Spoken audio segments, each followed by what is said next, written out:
Washington State head swimming coach Russell Whitaker is catching up after a big weekend. The mid-season meet, end of the fall meet out in Iowa, the Iowa Hawkeye Invite. A big week for you guys. A number of the 17 top tens, 8 school records, and a second place finish amongst a really good field.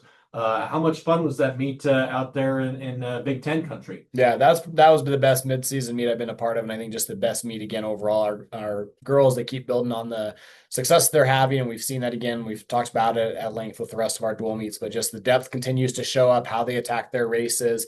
The energy kind of maybe was a little bit low on pool deck to start the meet, but as we got going and rolling by the end of the night, I mean, it was just everybody jumping up and down. I mean, I don't know if I've jumped up. I jump up and down a lot on a pool deck, but I don't know if I've done it as much as I did there and stuff. It was a great facility, the University of Iowa. They hosted a great meet. I definitely think we'll be heading back there again next year. And just again, you can't go wrong when you've got Big Ten opponents, Big 12 opponents. You've got us. You had Big East schools out there. I mean, it's just a great mixture of great programs, and just very happy with overall.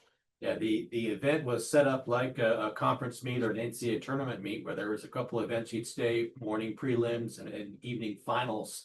How much was that part of the plan to get your team exposed to that, get some practice and routine so that come conference time in the spring and NCAA time in the spring, you guys are ready to go? It seemed like a really fun environment. Yeah, that's exactly what we wanted, and especially just with the mixture of teams there. And again, everybody else having diving as a program, I think for how we have fared, especially when, we didn't compete in 4 diving events compared to every other program. Very happy with how that was. And I think that does simulate again what that conference environment's going to look like, especially with the top talent we've got in our conference right now with San Diego State, Nevada, UNLV, and everybody else as well. So I think it's really a good way to help simulate that, and just getting us ready for those schools that we don't necessarily get to see in dual meet action this year. We mentioned the 8 school records, but a number of meet records fell as well. Let's start without highlighting your relay teams. A number of your relay teams picked up impressive wins. Again, you guys were toe-to-toe with Nebraska, who ended up winning the meet by 20 or so points. And Washington State doesn't have diving, so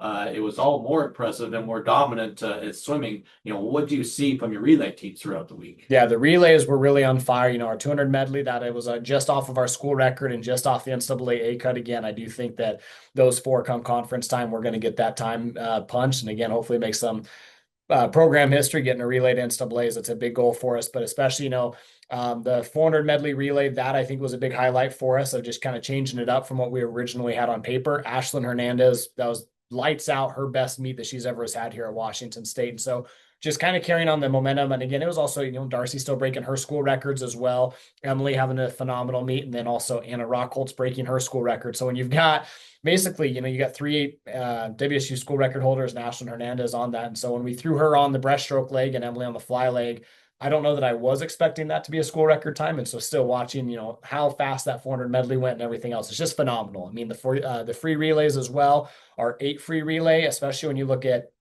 the members of that relay from last year that was lost. We just have 1 returning member this year, and Lauren Willie. And to be within 3 seconds of where we were last year, that was also, was not going to be on my bingo card when it came to that. So yeah, our relays across the board, I think it just shows they're going and swimming for one another.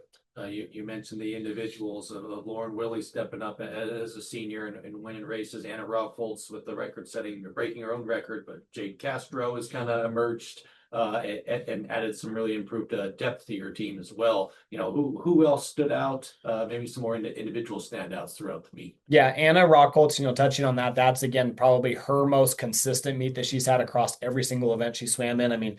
Lights out in the 100 fly. She had a phenomenal 200 back, and then the 100 backs. She did 300 backs in one day, and all of them were just well within range. And seeing her get into that 52 range for the 100 back, it's been a long time coming.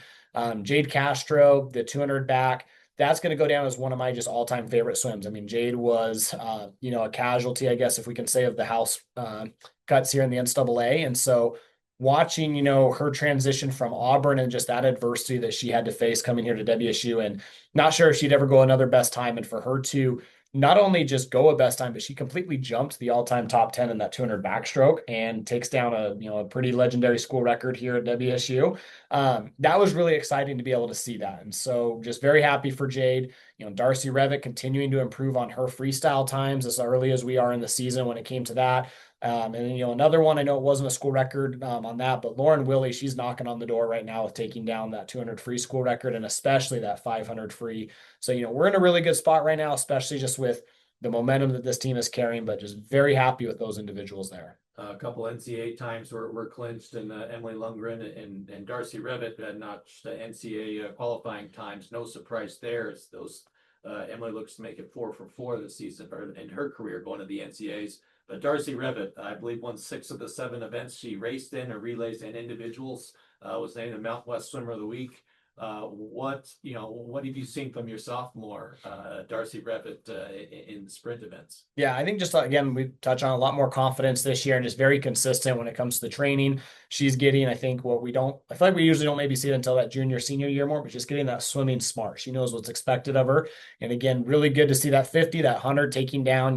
She's now the Mountain West overall record holder as well in that 100 freestyle, and getting to get that swimmer of the week nod. I mean, that's no joke when you look at some of the other swimmers in our conference. I mean, Scarlett Ferris from Nevada, she threw down probably just as an impressive meet as what Darcy did as well. And so continuing just to see how I do think the two of them are making each other much better. They compete in the 50 and 100 free against each other. And so that's the kind of competition that we need in this conference. When one school starts to get better, the rest of us get better. And I think we're also continuing to see that.